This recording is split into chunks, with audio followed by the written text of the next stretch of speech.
de noite com Danilo Gentili.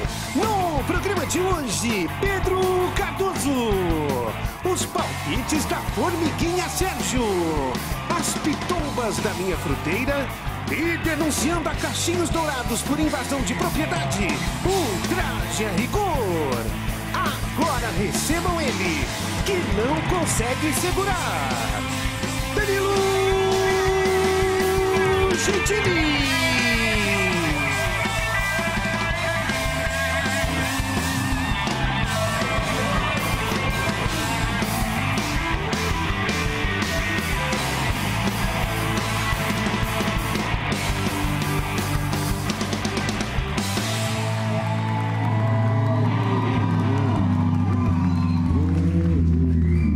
É de noite, estamos no ar.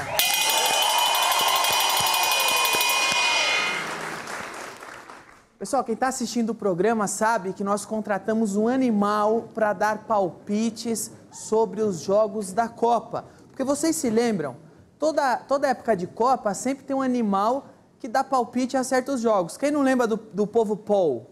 Lembra? Sempre tem, depois tentaram, tinha um gato, até um pinguim colocaram. Então nós aqui contratamos um animal também, e não estou falando do Diguinho, tá? Um outro animal, bem menor que o Diguinho, mas muito menor mesmo, é a formiga Sérgio, pode entrar.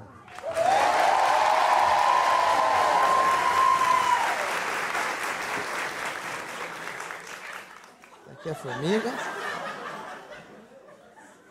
Sérgio? Oi. Oi. O Sérgio passou no camarim do Bozo antes? Parece que ele sofreu uma falta, parece. Sérgio? Sérgio, tá deitado, Oi. Sérgio. Oi. Desculpa, tava dormindo, tava tendo um pesadelo horrível. Pode falar, querido. Ok, Sérgio. Sérgio, primeiramente, parabéns. Você realmente previu o resultado de Suécia e Suíça. Vai lá no YouTube e veja. Vai lá no YouTube e veja.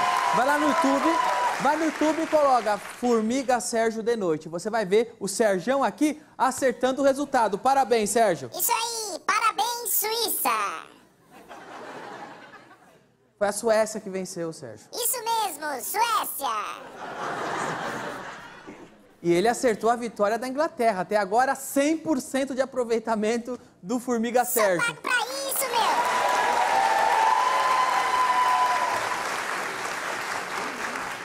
Só pago pra isso, pô.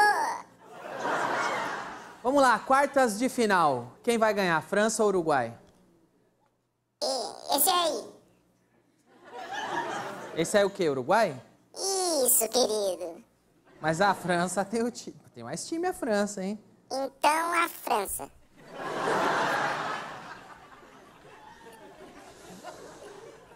Brasil e Bélgica, quem ganha? Bélgia. É Bélgica. Bélgica, sério mesmo? A Bélgica? Bélgia. A gente tá falando do Brasil. Brasil! Brasil! Vai ser hexacampeão, Brasil! Vai ser Bélgica.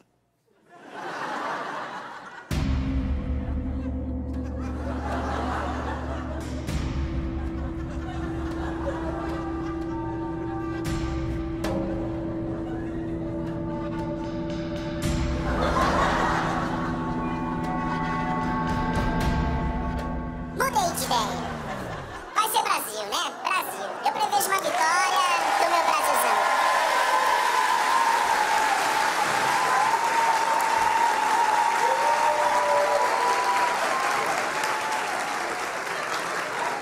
Vai, Brasil!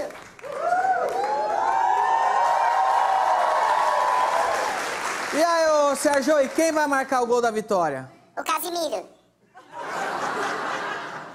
Ele tá suspenso por cartão, não pode ser o Casimiro. Então é o outro. Formiga Sérgio, pessoal! Hoje tem Pedro Cardoso no De Noite. E o Traje a Rigor.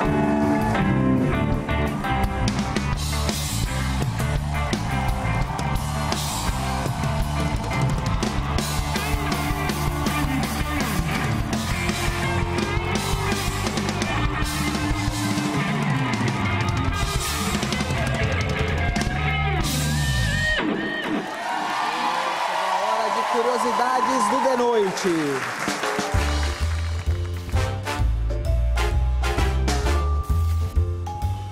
Você sabia que um dos roteiristas sofre bullying por ir trabalhar de chapéu? Bom dia, pessoal. Eu não acredito, Marinho, que esse chapéu é idiota. Ô, pessoal, eu gosto de chapéu. Vamos respeitar. Vamos respeitar. Porra, é ridículo isso. Muito bem, vamos lá. Ó, Diguinho. Amanhã o Brasil joga decisivo, amarelinho. O que você acha, hein? Vai, Brasil!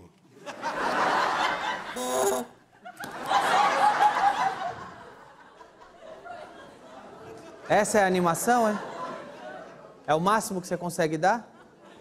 Vamos logo, né? Vamos prosseguir o programa. Nosso convidado é ator, roteirista, diretor e está em cartaz em São Paulo com 3 espetáculos. Pedro Cardoso!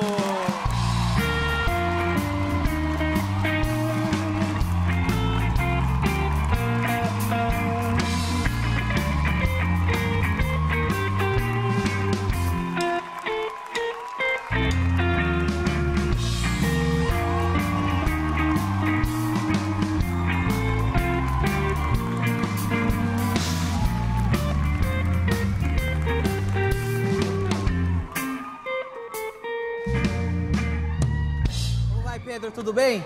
Pedro Cardoso, seja bem-vindo. Tudo bem? Tava correndo hoje e não tive tempo de passar no camarim antes dessa vez. Mas muito obrigado por ter vindo novamente. Eu que agradeço, que é muito bom eu vir aqui pra mim. E pra nós, então, é excelente, cara. Muito obrigado. As 2 vezes que o Pedro Cardoso esteve aqui, ficamos em primeiro lugar de audiência, hein? Vamos ficar de novo agora. Pedro, você tá de volta em São Paulo. Você vai apresentar 3 peças aqui? Vou. O alto-falante? É, o alto-falante, aí uma outra que chama One Way, que é teatro de improviso. Sabe o que é teatro de improviso? Manda, o que é? Eles não respondem não quando a gente pergunta? Pode responder, pessoal. Vocês estão em casa. Vocês sabem o que é teatro de improviso? É, gente, pode ficar tranquilo, tá vendo? Teatro de improviso é assim, a gente pergunta pra plateia uma palavra, e a plateia diz uma palavra qualquer, e a partir daquela palavra, eu e Graziella construímos uma história de meia hora. Aí depois tem um improviso musical, aí depois a gente sugere um assunto e a plateia responde uma profissão. E a gente faz uma outra história de meia hora. É muito interessante. E no final a gente tem uma conversa com o público sobre a experiência que tivemos lá e tal. Você conhece isso, né? Demais. Então, não, eu conheço não de fazer, porque Sim, pra isso eu mas- não tenho talento, mas eu conheço, é ótimo. Tem. Nada, imagina. Mas vem cá, cara, você falou de improviso musical, tem um momento de improviso musical. Tem parece. improviso Mas musical. vocês tocam? Não, eu não toco nada. E a Grazi? A Graziella toca também muito pouco violão, mas eu não toco nada. E como que vocês...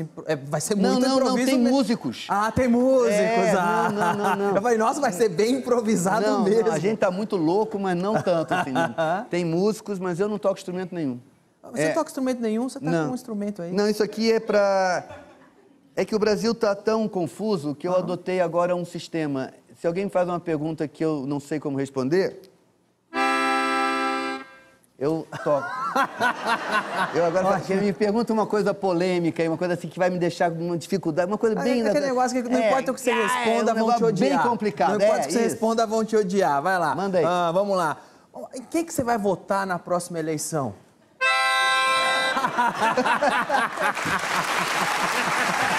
Legal, vamos nessa. Tem outras. Essa pergunta, eu não vou te perguntar isso de volta, porque você não tem uma correção. Deixa pra você. Aliás, você achou que o Diguinho tá bom como o amarelinho da Copa, o mascote da Copa?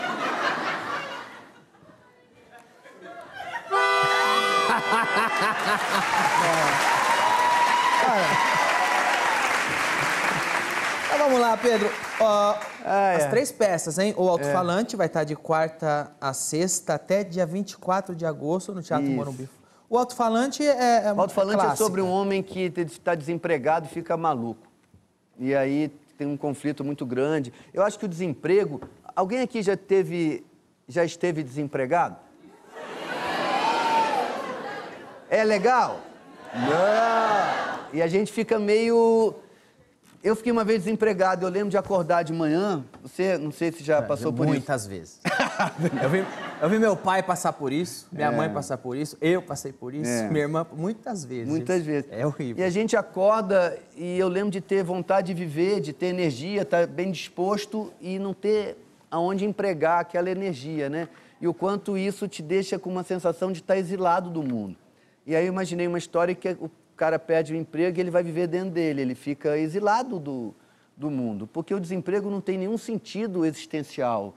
Ninguém quer estar desempregado, a gente quer ganhar melhor, a gente quer trabalhar menos, a gente quer fazer o que quer, mas ninguém quer... A pessoa se sente inútil? Inútil, né? Se sente... Inútil. Inútil. E é muito ruim, né? E não tem sentido. Digamos que só existisse você de apresentador, né? Nossa, que mundo triste, bicho. Que mundo horrível Vamos esse. imaginar que isso. Distopia. Que distopia. Mas vambora. Não vamos imaginar isso. Vamos imaginar que só tem drástico, 3 televisões e 3 apresentadores. Não é? O que acontece com vocês? 3. Vocês iam valer muito dinheiro perante os donos da televisão. Mas agora, se você bancar muito, tem uns 10 caras a fim de sentar na tua cadeira aí, né? Que estão desempregados. Então, isso enfraquece o seu poder de negociação. A peça é sobre isso, sobre essa questão da relação entre o valor do trabalho e o valor do capital. Essa que você escreveu em 90? Foi. Não mudei nenhuma linha. Virou uma peça um pouco de época e tal. Mas não mudou nada? Não. Você achou que virou uma peça de época, igual você falou, ou porque continua atual? Porque as tecnologias avançaram muito, entendeu? Não havia Facebook, por exemplo, quando eu escrevi essa peça. Bons tempos, hein? Bons tempos aquele. Bons tempos. Não havia WhatsApp, não havia nada. Então, a tecnologia ainda era... O celular era recém-chegado. Não havia nem... Era aquele tijolão. Era uma coisa assim... Então, a tecnologia é outra, mas o assunto tem uma permanência, digamos tem assim. o One Way, que é de improviso, essa outra que é essa aí. Essa vai estar sábado e domingo, 7 de julho a 26 de agosto. Isso. No Teatro Morumbi Shopping também. É. E tem a Nem Sim, Nem Não, uma que é peça... para criança. Para criança, no Morumbi Shopping. Você comprou o Morumbi Shopping? Não, o Morumbi Shopping é que me comprou. Eu lembro que você tinha um quadro com a Grazi no Fantástico de improviso. Fui tirado do ar, né? Mas tinha a ver com a peça, não? Tinha totalmente a ver com a peça. Era uma tentativa de levar para a televisão a dinâmica do improviso. Mas eu não tenho convicção de que aquilo tenha resultado tão perfeito quanto no teatro, porque a graça do improviso é você estar vendo. Quando é gravado, sempre pode ter sido roubado, né? Sempre... você acha que a pessoa tinha... Como é que eu vou provar que realmente... Fala uma palavra qualquer aí. Quê? O que ele falou? Eu acho que foi pênis. Não, foi tênis. A tênis? Não foi tênis. Tênis? Tênis? Desculpa. Tênis. Olha só, desculpa. Das 2 palavras que podem ter sido, eu só posso bater numa. Pelo menos aqui na TV. Pelo menos agora.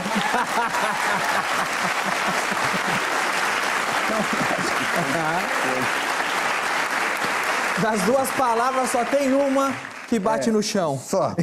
É verdade. Infelizmente. Só uma delas é que bate no chão. Ok, não vamos falar disso, vamos mudar de assunto. Aí como é que eu vou provar que eu não combinei com a pessoa que ela falou pênis? Pênis! Entendeu? Como é que eu vou provar isso, entende? Aqui nós sabemos que nós não combinamos nada. Mas o programa teve bom resultado.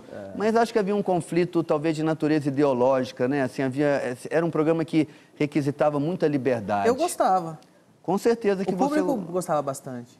Eu acho que sim, mas a gente não sabe, porque os controles de audiência são dos executivos, né? Então eu não sei. Vamos relembrar, cadê? Nosso programa é de improviso, nós não temos nada combinado, nenhuma história escrita, nada. Vamos fazer uma historinha aqui de 5 minutos. Então, 5 minutos para a falta de preocupação com o próximo. Senta.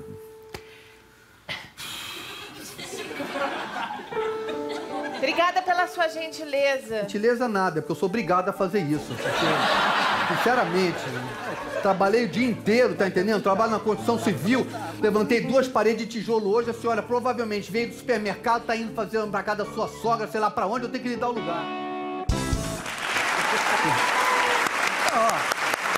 Vamos lá. A gente mostrou. Tem quanto tempo isso? Danilo, eu não sei. Eu sei que na minha vida tudo já tem muito tempo. Não tem muito tempo, não. Minha memória é recente. Tem uns 4 anos. Mas a gente tava lá mostrando o quadro. Pô, você vê, a plateia que tava lá tava rindo. Tava. Enquanto mostrava o quadro, a plateia aqui riu. É. Eu ri, não sei porque saiu do ar, era bem legal. Porque você não manda nada na Globo, por isso. Pode ser, pode ajudar. É verdade, ele é um bosta!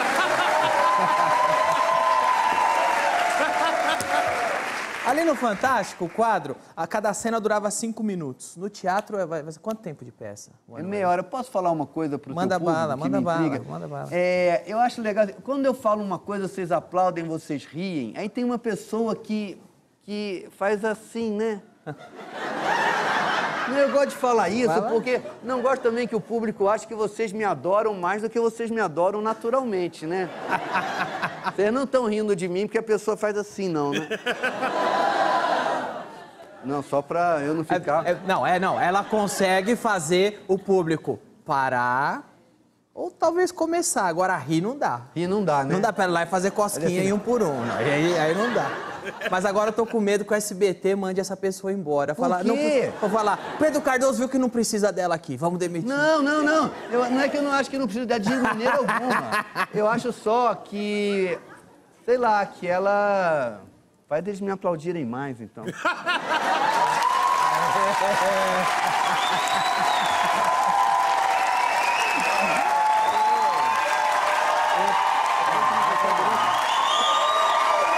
tenho certeza. Esta foi a reação mais espontânea que eu já vi na história desse programa. Vamos lá uma coisa agora. Vou te falar por que eu falei isso. Não, mas tem outro segredo antes. Fala lá. Às vezes a gente nem precisa da pessoa fazendo assim. Se você fala um negócio e termina falando do Brasil alto, eles já aplaudem. Tá. Brasil! Tem outra coisa também. Eu posso falar, essa é a plateia mais qualquer coisa do Brasil, eles aplaudem. Essa é a plateia mais pedida do Brasil! Nem precisou dela. Você fala, a plateia... Brasil! Aplaude.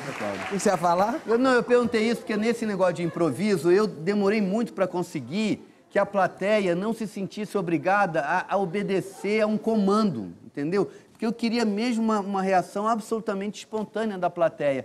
E eles, acostumados à gravação, ficavam esperando. Primeira vez que eu gravei, eles ficaram mudos, esperando um sinal para participarem. Aí eu falei, não, gente, aqui é diferente, vocês não precisam ter um comando. Aquela do quadro.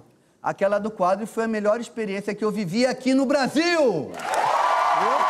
Agora ela tava quietinha lá, ela nem mexeu. É assim, cara. É assim, cara. É ou não é a plateia mais arrombada do Brasil? Olha, tá quieto lá. É isso aí. Eu vou fazer isso hoje à noite. Mas no hoje à teatro, noite não cara. funciona, cara. Eu vou entrar em cena e vou entendi falar isso aí. isso. É. Não, anyway, a plateia dá temas. Alguma vez você se surpreendeu com um tema, não que você se chocou, ou a Grazi, mas que você não conseguiu improvisar? Fala, isso eu não... Não, eu faço Isso aqui é uma brincadeira. Alguém consegue imaginar alguma palavra que me diga que eu não conseguiria, a partir daquela palavra, caminhar por algum lugar? Essa, então? Carrara táxi. Acho que você nunca ouviu isso antes. Deve ser difícil pra teve uma pessoa que falou Pedro Cardoso, falou o meu nome, entendeu? E aí eu vivi uma hesitação, porque eu, como vocês sabem, devem saber, sou muito assim, ansioso da minha vida particular, nunca entro nesse tipo de coisa.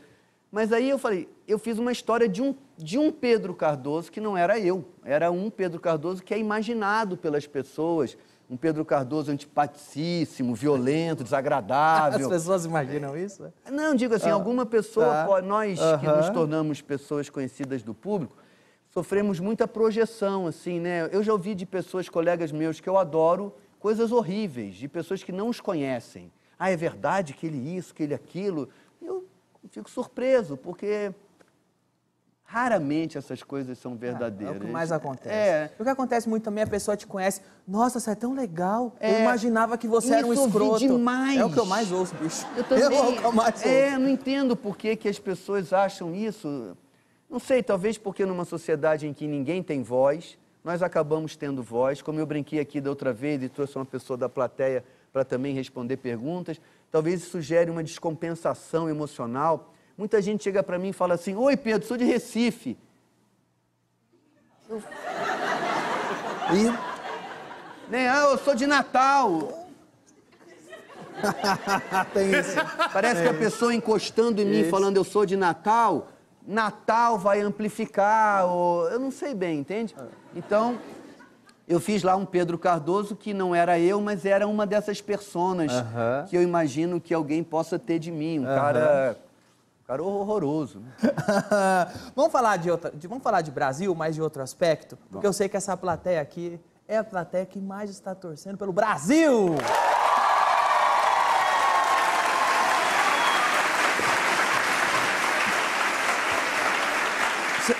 Você está acompanhando a Copa?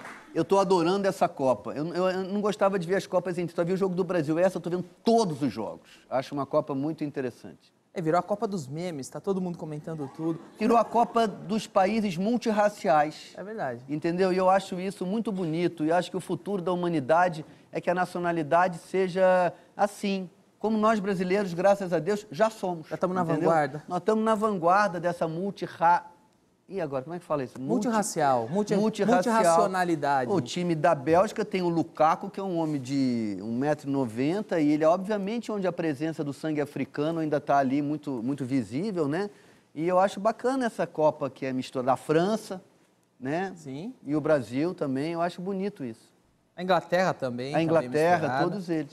Agora, como é que está em Portugal o clima de Copa? Bom, eu vi um jogo de Portugal lá e Portugal ganhou e eu não ouvi um foguete, Sem rojão? Não tem nada, cara. Foi gol de Portugal, só eu gritei gol! Aí eu vi que ninguém falou nada, eu sentei em casa. Desse jeito? Os caras têm o melhor jogador do mundo. A gente morando em Portugal, a gente realmente tem que agradecer um pouco essa alegria muito sem razão do povo brasileiro, né? Os caras têm o melhor jogador do mundo no momento, que agora também caíram fora. Eles gostam de futebol e tudo, mas eles... Eu não sei, eu acho que a educação europeia, ela constrange muito a criança, sabe? Como lá não tem babá, não tem muito serviço doméstico, todo mundo quer que uma criança rapidamente fique obediente, porque não é a babá que vai lidar com a criança, é o pai e a mãe mesmo. Então, talvez a repressão em cima da criança seja muito bruta e muito prematura. E aí, um adulto também... Eu faço teatro lá, eles riem sem som. Como é que é isso?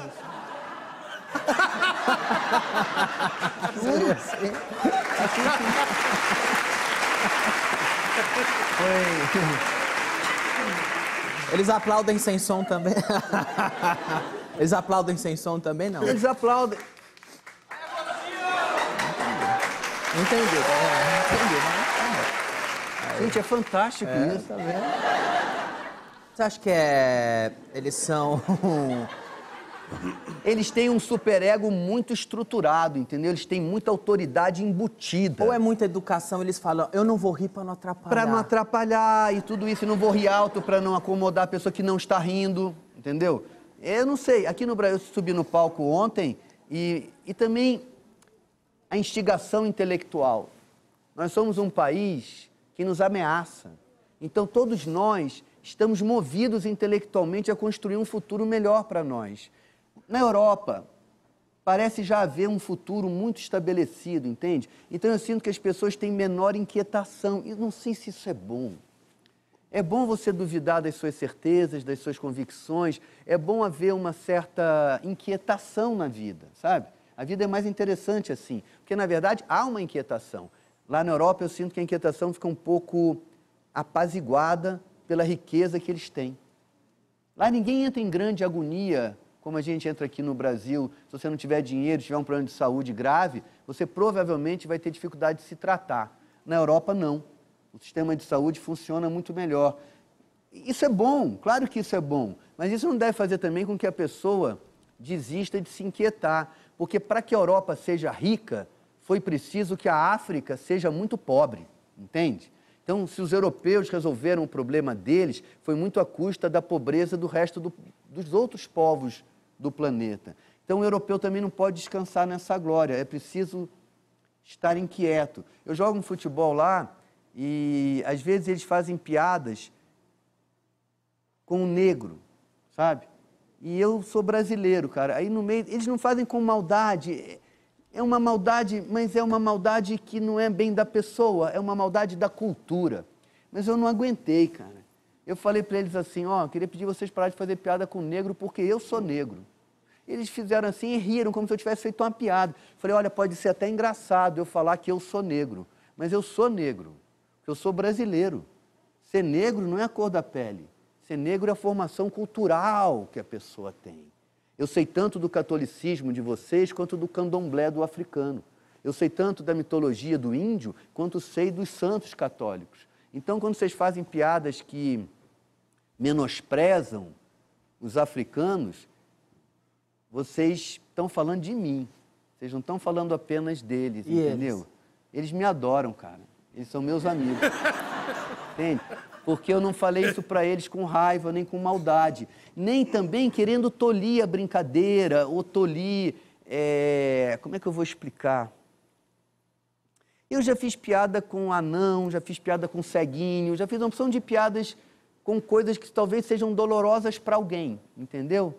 E a habilidade, o limite entre a graça que a gente faz e a ofensa que a gente causa, eu acho que nós temos que ter sempre em mente. Mas também, eu, por exemplo, fiz um personagem, quando eu tinha 20 e poucos anos, que era um negro. Eu me pintava todo de negro, era um negro, que é um tipo de coisa que acontecia muito no Brasil. Ele mesmo tinha preconceito da cultura dele, e ele tentava ser branco, entendeu? Ele tentava falar como um doutor, ele era um cara assim todo... Ele arrumava uma namorada por correspondência, ele ia ver e ela era branca. E ele tinha vergonha de se apresentar para ela. O meu sketch era sobre isso. E era muito engraçado. Mas a graça não era porque eu estava pintado de preto. A graça é porque revelava o quão terrível é o preconceito, a ponto da própria pessoa engolir aquilo e se sentir mal da sua própria cultura. E a graça era revelar isso, entende? Não era debochar do jeito ou das características. Agora, eu sou um ator, eu já fiz negro, eu já fiz mulher, eu já fiz anão. Eu acho que os atores podem fazer qualquer coisa. Não é porque eu nasci com essa cara que eu agora só posso fazer esse personagem. O Eddie Murphy, que é um ator americano negro, tem um filme onde ele faz 4 personagens brancos. Sim. Ele se pinta de branco e a gente adora e ri. E não é porque ele está pintado de branco, é porque ele está revelando alguma coisa. O riso, quando é verdadeiro, é sempre a revelação de alguma coisa que está escondida, sabe? Então, todo riso, de uma certa forma, ele pode ser benéfico se ele é oferecido... Eu acho que eu devia sair candidato a alguma coisa, ou a padre, ou a... Porque eu tenho certeza que essa plateia votaria no melhor candidato do Brasil. Viu?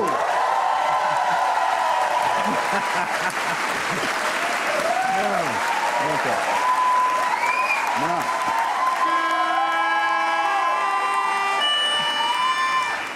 Eu não quero ser candidato a nada, Deus me livre.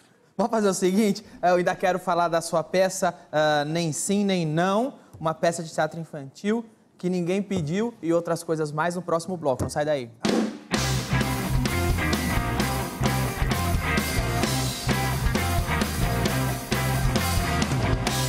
No próximo bloco tem mais Pedro Cardoso.